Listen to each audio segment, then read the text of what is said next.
भाई साहब, गजब हो यार। तुम अभी भी उस झंडू बाम का नाम मेरे सामने मत लिखा करो भाई, समझो कि नहीं समझे? क्योंकि जिसको, चलो, हो सकता है उसने आईआईटी वाईटी क्वालिफाई कर दिया हो, बट जिसको बात करने की तमीज ना हो, पेरेंट्स ने संस्कार ना दिए हों, बच्चों को बहला फुसलाकर कंट्रोवर्सी का फायदा उठाकर कूद पड़ता है जो। हेलो एवरीवन, सीधा मुद्दे पे आते हैं। इस वीडियो को बनाने के लिए मैंने पिछले कुछ दिनों में निशान जिंदल के यूट्यूब वीडियोस और मास्टर क्लास के वीडियोस देखे और उनको बहुत ही बारीकी से ऑब्जर्व किया। और पिछले कुछ दिनों में उसने अपने प्लेटफॉर्म पे कुछ टीचर्स को भी लिखा है। उसके क्या मायने हैं, इसके बारे में हम बाद में बात करेंगे। मैं आप लोगों को पहले क्लियर कर दूं, ना मेरा पीडब्ल्यू से कोई रिलेशन है, ना ही निशान जिंदल को जानने में मेरा कोई इंटरेस्ट है। इसीलिए ये वीडियो पूरा अनबायस रहने वाला है और मेरा ओपिनियन भी अनबायस होगा। और मेरे वीडियोस ऑन पॉइंट होते हैं। मैं यहाँ वहाँ की बातें नहीं करता हूँ, सीधा और सटीक इन्फॉर्मेशन जो आप लोगों के लिए सही होगा, मैं वही बातें करता हूँ। मैं तो चलिए शुरू करते हैं इस वीडियो को। मेरा नाम है Avnish Mishra and you are watching Avnish Mishra 10th and 12th। Channel पे नए हैं तो चैनल को जरूर सब्सक्राइब करिए। तो सबसे पहले एक कंट्रोवर्सी शुरू होती है सचिन सर के साथ। सचिन सर एक क्लास लेने गए और उनके चैट सेक्शन में लोग निशान जिंदल का नाम फटाफट टाइप कर रहे थे। तो इसी फ्लो में आके उन्होंने बोल दिया, इस झंडू का नाम मेरे सामने मत लीजिए। अब उन्होंने ये बात क्यों बोली, मैं आप लोगों को एज अ टीचर आप लोगों के सामने रिप्रेजेंट करता हूं। हम जब भी क्लास में पढ़ाने जाते हैं, जो भी टॉपिक पढ़ाने वाले होते हैं, उस पर्टिकुलर टॉपिक की प्रिपरेशन हम बहुत अच्छे तरीके से कर रहे होते हैं। इनफैक्ट वो पूरा चैप्टर हम बहुत ज्यादा डिटेल में जाके कंप्लीट कर चुके होते हैं। और जब बहुत ज्यादा डिटेल में कंप्लीट हो जाता है तो हम बहुत ज्यादा एक्साइटेड होते हैं क्लास में जाके बच्चों को पढ़ाने के लिए, कि आज हम बच्चों को ये एक्सप्लेन करेंगे, ये एक्सप्लेन करेंगे, इतने अच्छे तरीके से एक्सप्लेन करेंगे। वो हमारे अंदर एक्साइटमेंट होती है।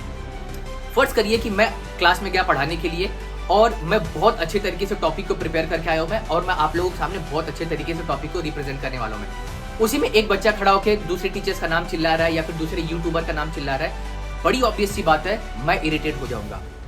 उस दिन सचिन सर के साथ यही हुआ होगा। सचिन सर एक्साइटमेंट में आए होंगे कि मैं ये क्लास में ये पढ़ाऊंगा, ये क्वेश्चन करवाऊंगा, और लोगों ने उसका नाम टाइप करना चालू कर दिया होगा। तो फ्रस्ट्रेट होके उन्होंने बोल दिया होगा कि इस झंडू का नाम मेरे सामने मत लीजिए। इसमें बहुत ज्यादा बड़ी बात नहीं है कि एक टीचर फ्रस्ट्रेट होकर कोई ऐसी बात बोल दे। अगर आप ऐसी बातें करोगे तो आप लोगों को भी यही सुनने के लिए मिलेगा। तो इसमें ना टीचर की गलती है, ना ही निशान जिंदल की गलती है, इसमें गलती आप लोगों की है। दूसरा, सचिन सर ने निशान जिंदल के पेरेंट्स को भला बुरा कहा।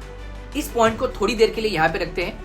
पहले निशान जिंदल का पर्सपेक्टिव आपके सामने रखता हूं मैं, उसके बाद इस पॉइंट को हम डिस्कस करेंगे कि उसके पेरेंट्स के बारे में बोलने के बाद सचिन सर ने सही किया या गलत किया। तो अभी पिछले कुछ दिनों में निशान जिंदल ने करियर व्हील नाम के प्लेटफॉर्म पे बहुत बड़े बड़े टीचर्स लेके आए।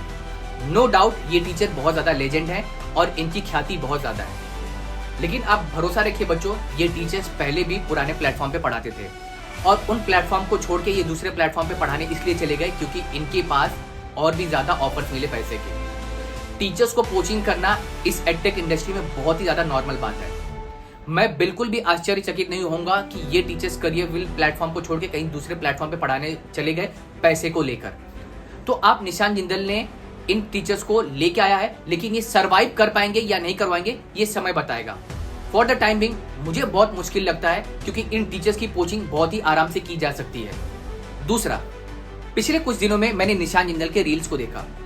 उसकी रील्स में सिर्फ 3 ही बातें होती है। पहला, मेरी 247 रैंक थी। दूसरा, मैंने पिछले 4 महीने में ये रैंक हासिल किया। तीसरा, आप नोट्स मत बनाइए। तो मैं आप लोगों को बता दूं बच्चों, नोट्स बनाना बहुत जरूरी है। और आपने अगर 4 महीने में पढ़ के आईआईटी एडवांस क्लियर किया ना, तो आप दूसरे बच्चों से एक्सपेक्ट मत करिए। आप ये एडवाइस उनको दीजिए मत कि 4 महीने में पढ़ के आप आईआईटी एडवांस निकाल सकते हैं। फर्स्ट ऑफ ऑल, 4 महीने में आईआईटी एडवांस निकालना बहुत बड़ी डील होती है, बहुत ही कम लोगों का हो पाता है। आपका 4 महीने में ही हुआ था, उसकी गारंटी नहीं दे सकते। तो ये रील के थ्रू मुझे ऐसा लगता है कि निशान जिंदल ने बहुत सारे बच्चों को मिसलीड किया है और बहुत ज्यादा मिसगाइड किया है।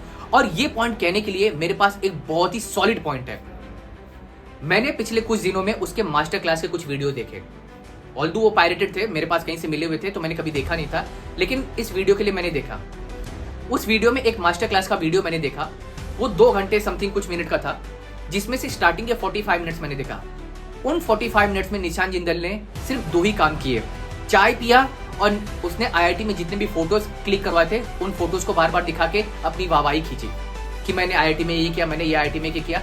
एक बच्चे को आपके आईआईटी के फोटोज में आपके चाय पीने में क्या इंटरेस्ट है। अगर आपने मास्टर क्लास कंडक्ट किया हुआ है तो आप बच्चों को वैल्यू दीजिए। और ये मास्टर क्लास फ्री नहीं थी, आई रिपीट, फ्री नहीं थी, पेड थी। पैसे लेने के बाद ये सारी चीजें करना, ये चीटिंग और मिसलीडिंग के अंदर आता है। और माफ करना, अगर आप बच्चों के साथ चीटिंग और मिसलीडिंग करेंगे तो आपके पेरेंट्स के ऊपर सवाल उठना बहुत लाजमी है। अगर आप रास्ते पर चल रहे हो, अगर आप किसी लड़की को छेड़ रहे हो, आपको तो बोला ही जाएगा, साथ में वहां देखने वाले बहुत सारे लोग बोलेंगे कि क्या इसके पेरेंट्स ने इसको संस्कार नहीं दिए। आपका रिफ्लेक्शन आपके पेरेंट्स के थ्रू आता है। तो निशान जिंदल ने बहुत सारे वीडियोस में, बहुत सारे रील के थ्रू और बहुत सारे मास्टर क्लास के थ्रू मैंने ये देखा है पर्टिकुलर लेवल पे कि उसने बहुत सारे बच्चों को मिसलीड किया हुआ है। दुनिया का बड़े से बड़ा टीचर वो जरूर कहता है कि नोट्स जरूर बने, और ये किस बेसिस पे नोट्स बनाने के लिए नहीं कहता वो मुझे नहीं पता। तो अगर आप ऐसी हरकतें करेंगे तो माफ करना निशान जिंदल, बहुत सारे टीचर आपके अगेंस्ट में बोलेंगे। और बच्चों मेरी बात सुनो, एक यूट्यूबर या यूट्यूब पे एक फालतू रील अपलोड करना और 2 घंटे खड़े होकर पढ़ाना, दोनों में बहुत बड़ा डिफरेंस है। और अगर मैं स्टूडेंट होता तो मैं टीचर को ही चूज करता जो 2 घंटे खड़े होकर पढ़ा के मुझे कुछ मेरी लाइफ में वैल्यू ऐड कर रहा है, मेरे सब्जेक्ट में कुछ वैल्यू ऐड कर रहा है, ना कि उस पर्टिकुलर लड़के को कि जो यूट्यूब पे रील अपडेट कर रहा है और अपनी वहां पे रैंक की वाहवाही लूट रहा है। यहाँ पे निशान जिंदल टोटली गलत था and Sachin sir was totally correct. तो इस कंट्रोवर्सी से हमें क्या सीखना चाहिए? इस कंट्रोवर्सी से हमें बस यही सीखना चाहिए कि बच्चों आप लोग बहुत ही सोच समझ के कदम उठाना।